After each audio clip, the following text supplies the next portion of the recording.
Chronicles now transmitting. Welcome to the Tate Chronicles on Healthcare Now Radio.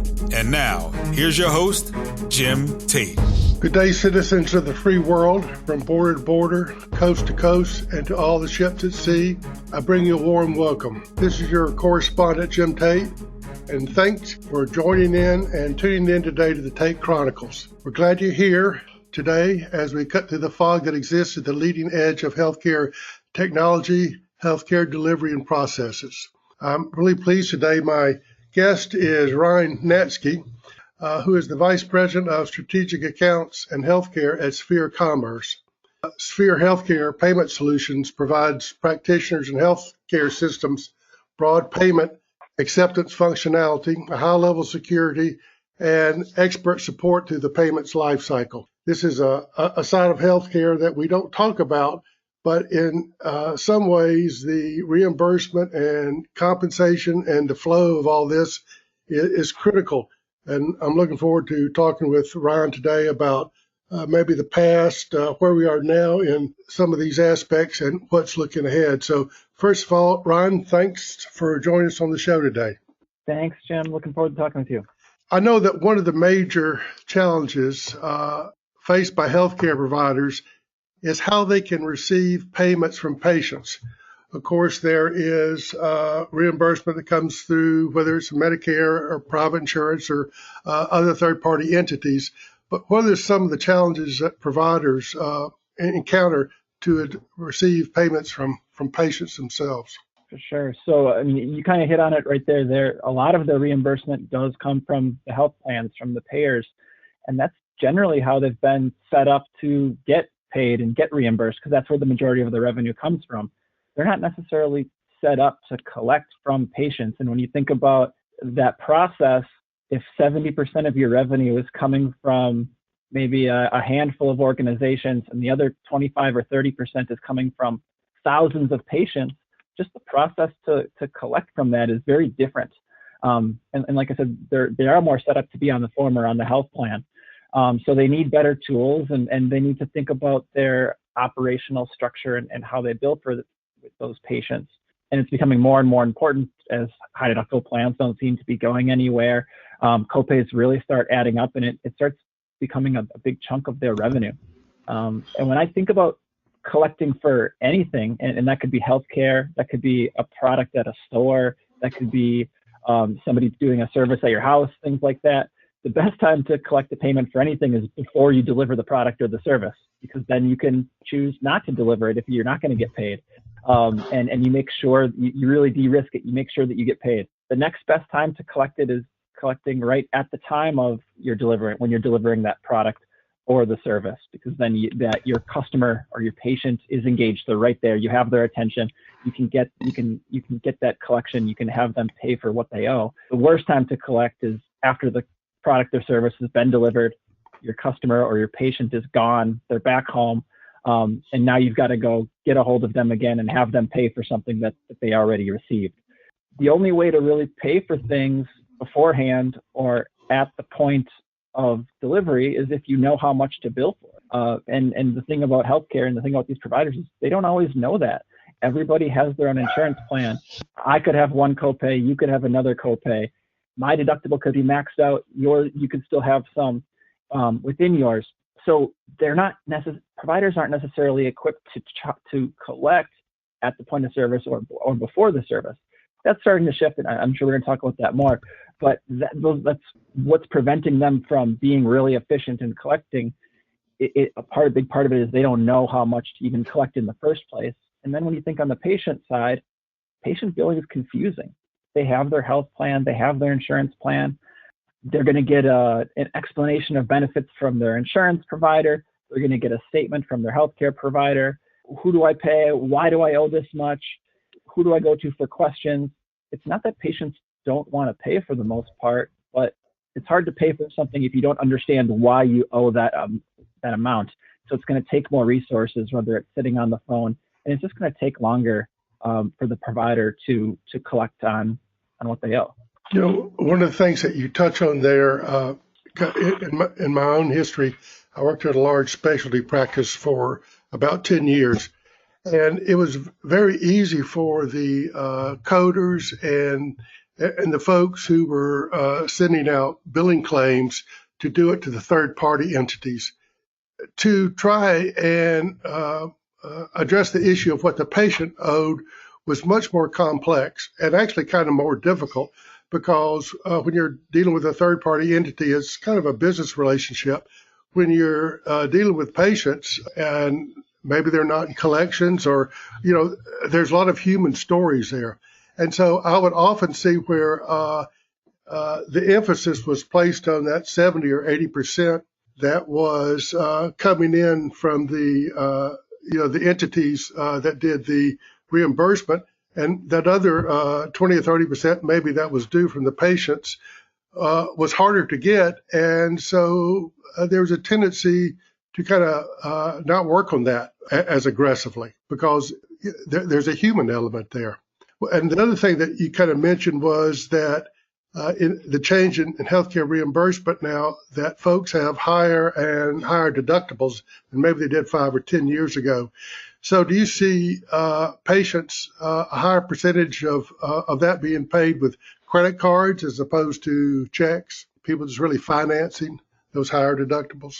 Yeah, it's definitely a mix. There's a lot of credit cards. There's still a lot of paper checks coming in the mail for paper statements going out.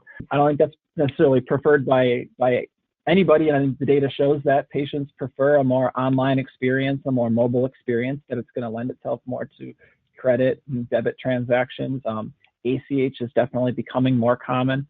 Providers like it because it can oftentimes have lower fees than credit cards or debit transactions. And not all patients have credit. So they might not even have a credit card to make those electronic payments, and making ACH available to them allows that to be an option for them. Absolutely. What do you think are the critical elements of a more or less ideal payment solution that would work both for the patient and the provider, Ryne?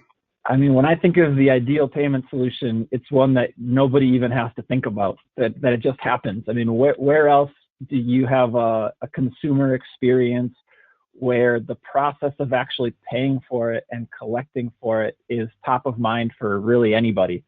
The ideal solution is just really, it's transparent, it's automatic, and it's painless. Like I said before, it's not that patients don't want to pay their bill. You received a service, people want to pay for it. It's that human element that you talked about for collecting from patients. It goes the other way. Nobody wants to stiff the doctor in their neighborhood, or have that balance that's out there. So in order to kind of make that work, the patient really needs to know what they owe and why. You've got to educate the patient on what is a very complex process and oftentimes very unique to them, so that they know what they owe and can make that payment and just get on with their day. You shouldn't have to go buy stamps or go to the post office or remember a password or download an app to make a payment. It should just happen. Yep. And then on the provider side, they don't want to have to chase down their clients, their patients, to get a payment. It should be a part of it. Nobody went to medical school so that they can learn how to chase down their patients and have them pay their responsibility. Let them be care providers. Let them take care of the people in their community, and reduce the friction between them and their patient by having that be automatic. And ideally, that human conversation between the person at the front desk, it's uncomfortable. If you can automate that with technology or get it done ahead of time, it's just going to make that experience a lot better for everybody. I think, Ryne, that you touched on this a little bit. It's really the culture of healthcare delivery for a lot of folks in this country. Whether you go into a hospital or go see your doctor, there's no way you can say on the front end, what's this going to cost? Nobody can give you that answer. There's been some recent federal legislation about no surprise bills, but still nobody's going to tell you or can tell you exactly what your bill is going to be at the end of the day. So I agree with you. As much transparency is possible. And I think some of the technology that you're doing with at Sphere has to do with having as many channels of payment as possible. So for those that are needing to pay their provider, they have some options as to how they pay for the services. Absolutely. And I would say that I think we're getting closer, and we're getting a lot better. And in the last couple of years to actually tell the patient what they're going to owe. You can't do it for everything, right? I mean, if you show up in the ED, they're not going to know what tests that they're going to give you, or what lab draws they're going to do, or even what procedures are going to happen. But if you have a scheduled appointment with an orthopedic doc, or you're going into an allergy clinic or something like that, it's a scheduled appointment. They probably know what they're going to do there. They can run your eligibility and benefits. They can do an estimate and provide that information for you before the visit.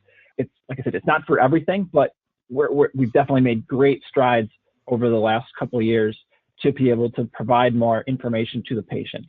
That said, that process needs to be seamless, right? The patient has to be interested in seeing that. The provider has to be interested and able to provide that to their patients at scale in a not manual fashion, or not just when patients ask. And that's a change in workflow for a lot of these groups. But we are getting there. We are getting much better at doing things like that. And then when it comes to the actual payment for the patient, it even goes a level deeper to that, what we talked about, the 20-30% of the revenue. If you go dive in deeper there, you have your small balance stuff, your $20 copay, your $50 copay, your co-insurance that adds up to $60 or whatever it is for your outpatient visit. And then on the other hand, you have the big balance stuff. A cancer patient, somebody has a baby, they go into the hospital, they're in a car accident and they go to the ED. And now those balances are $2,000, $3,000, $4,000, and so on. And you can't really treat those the same way. You can send somebody a bill for $60, or even if you know that what their copay is before they show up, you can ask them for that before they show up. But you can't use the same process to send somebody a $4,000 bill. I should have looked up the stats before this, but it's something like the vast majority of the U.S. population, if they had an unplanned bill of over $500, they just can't pay it. So if you try to use the exact same process to bill for that $4,000 bill as you do for that $60 bill, it's just not going to work. You're going to create friction with your patient. They're just not going to pay it. And then maybe they're not going to come into their next visit because they know they're going to be asked about it. So doing things like providing proactive payment plans for those large balances to help the patients get off on the right foot, not just be devastated when they get that bill, understand that their healthcare provider is trying to work with them to create a plan that's going to meet their needs while also helping them pay for the care that they received is really important. And I think the work that we're doing here at Sphere helps that, because we're not a one-channel payment company. Really what our goal is to be integrated to the different systems that are out there. And because there are so many different ways that you need to collect, whether that is through a patient portal or at the point of service or in the back office or setting up recurring payments or doing estimations, there really isn't too much of one technology that does all of that from a patient workflow perspective. And when you look at some of these large IDNs, they're using multiple pieces of technology to collect for patients because they need this solution for their outpatient clinics, and they need that solution for their big balances at their hospital. And what we're doing is trying to tie all that together and be that payment integration and be that payment rails to allow all of those transactions to come in through our platform, and do all the things that a payment company needs to do, be really secure, reduce the PCI scope, and allow that flexibility while not making it too complicated or too burdensome on the compliance and security teams at our customers. The Sphere healthcare payment solution, how does it work? How does it simplify? Where does it plug into the workflow of a clinic or a large healthcare entity? Is it a dashboard? Is it a number of dashboards? Tell me about it. If you asked me this exact same question 2 months ago, my answer would probably be pretty kind of different. So I'll start off with kind of Sphere historical and what our goals are, and then some of the things that have changed even in the last couple of months here. Good. So we aren't a patient portal or necessarily a patient billing solution. We are that integrated payment layer to allow those systems to do what they want. So we integrate directly within systems like Epic or Allscripts so that they can collect payments natively within their workflow. So if I'm at the front desk and I'm checking somebody in my Epic software, I'm not jumping out to another portal to accept the payment and then having to post it back or interface it back to my system. It just kind of happens. I click the Pay Now button within Epic. You can take that transaction and it gets posted directly to that patient's chart, right, or that patient's account right there within that system. But then now if you move to the back office and maybe they have an IVR solution, Epic doesn't have an IVR solution, you've got to tell any company that you're working with to accept payments there. Now we can integrate with that system and take the transactions that come in over the phone and put it right within that exact same infrastructure that came in from the Epic side of it. So when I think of our software, it's not a dashboard. It's not like you're logging into Sphere. The user probably doesn't even know that we're there because we're trying to be really transparent to the systems that we integrate to. And like I mentioned before, it can oftentimes be multiple systems within an organization. And our goal is to again, help their PCI scope reduction, increase the security, and let those systems create amazing patient workflows, because that's what they do, and not have to worry about all the security and compliance that comes with payments, because there's enough security and compliance that just comes with the healthcare space. So let us work on the payment side, and they can work on the patient access or patient experience and healthcare side of things. That said, in the last month, we did acquire a company called PreHealth Bypass, and that does bring us into that patient workflow, patient billing solution space. What they do is they provide a digital check-in solution to help with providing that estimate to the patient, getting a card on file, and automatically running the patient's transaction on the back end. And it's a natural extension of what we wanted to do and what we've been doing in the first place, which is provide a very flexible way for healthcare providers to accept payments. And PreHealth Bypass kind of just builds on top of that to even move further into providing that better patient experience and better collection experience for the providers. You mentioned integrating with electronic health record systems. I guess traditionally we had a practice management system that did scheduling and billing, and then the clinical side of applications. Sometimes they were actually two different databases. Now they're typically just one. And some of these practice management systems had the capability to, they receive coding information from the clinical side and maybe keep track of balances and things like that. But they were limited in the different ways that they could receive payments.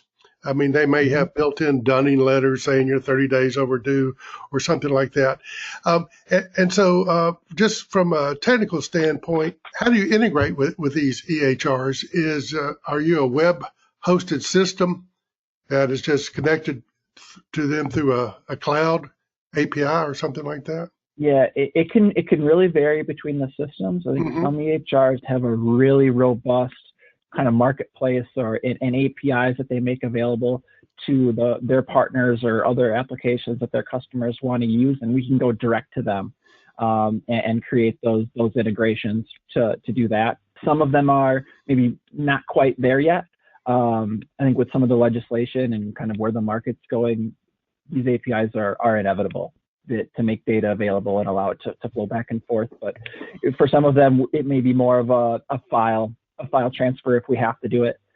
If the EHR can't necessarily provide the APIs, or if they don't have those types of things available, so that we can get balance information, schedule information on our side, accept that payment, and then make sure that the patient's record ultimately gets updated, that the payment went through. Absolute worst case scenario is the integration is even more limited than that, and the user does have to double post it. Unfortunately, that's more common than I think anybody wants to admit, whether it's using a system like PreHealth Bypass that's part of Sphere to accept that payment, or if you think through like a Square reader or just a standalone credit card terminal where the staff member is actually keying the $20 right in there and taking a payment and then posting it back. That's still very common in a lot of I'll call it the retail healthcare workflows, like outpatient clinics and dental practices and veterinary clinics and things like that. Is your software solution to address these challenges primarily focused on large clinics and hospital systems? I mean, who do you work with? Who takes advantage of what you've developed? Yeah, so I mean, we really run the spectrum when it comes to healthcare providers. So what I'll call the PreHealth Bypass payment solution that we had it's definitely not, it's scalable. I mean, we've got some of the biggest health systems in the country using our payment integration with their Epic software to take payments, all the way down to single doc clinics that are using it as well. With Health Bypass is historically focused on the outpatient ambulatory sites, kind of that oftentimes mid-market groups, maybe with 20 to 50 docs with them. But there's no reason why they can't work with larger groups as well and have them take advantage of it. The differentiator with Health Bypass, I guess, is that they do provide that check-in and estimation tool to get that card on file and really help that experience. That lends itself really well to ambulatory clinics where you have a schedule and you know what somebody's coming in for. Doesn't necessarily lend itself as well for an emergency room or a hospital, right? But that's where what I'll call the PreHealth Bypass solution and integrating to solutions like Epic or Allscripts or VisitPay allow us to still take payments even in healthcare workflows like that. You know, one thing that has changed over time, and it seems like most industries are catching up to deal with it, is the fact that the payment channels, certainly in the last 2 or 3 years, have really changed. A lot of folks are now used to making payments for all kinds of things with Venmo, PayPal, and Zelle applications, things like that. And so is that an area where you see that healthcare providers will be able to start taking payments from patients? It's an interesting question. When I think of those groups, I think of a lot of those peer-to-peer transactions, right? Yes. I'm paying my babysitter for my kids, or I'm paying my friend for covering my burger at lunch or something like that. I think we're watching it to see how those come into the retail transactions and the kind of consumer to business payments to see if it's there. But I think the most interesting part about that, to me, is the workflow, because with Venmo, I can request a payment, right? I can say, oh, you owe me $20, and kind of have that almost like that pull workflow. And I think COVID and having touchless workflows have really changed how we pay for stuff. So whether it's Venmo or PayPal or a new technology or adapting our current technologies, the idea of the person at the front desk saying, hey, Ryne, you owe $30 for this visit. What's your phone number? And then they push that payment request to me and I complete it on my phone instead of pulling a card out of my pocket. Sure. Or swiping it on something on the front desk, because that can happen when I'm in the car waiting to get in because the parking lot, or because the waiting room's closed because they want to keep everybody social distanced, right? So I think there's a lot of interesting stuff with those newer payment channels from how the user experiences them that doesn't necessarily have to be specific to Venmo. You know, we only have a couple more minutes here, and I want to get into a couple other details. But one thing you mentioned there made me think about Apple Pay. Almost every convenience store in the country, you can go in and with your phone pay, and they're not sending you a request. So I'm not sure. I don't use Apple Pay, so I don't know how it's hooked up on my side to transmit that payment. But certainly there's going to be more and more of that going forward. It's just being driven. And the thing and every single time I bring up Apple Pay, our Chief Product Officer, Curtis, he always corrects me. He's like, which Apple Pay are you talking about? Because there are a couple different flavors of Apple Pay, and they're all on our radar. So there's the Apple Pay where it's you tap your phone on the credit card reader, and that works just like if you have an NFC card. So you could have a Visa card that has that same chip in it, and it works very similarly, and it rides kind of the same rails. So as long as you can accept a tap card, which should definitely be becoming more prevalent here in the U.S., then that Apple Pay on your phone works from that tap workflow. Yeah.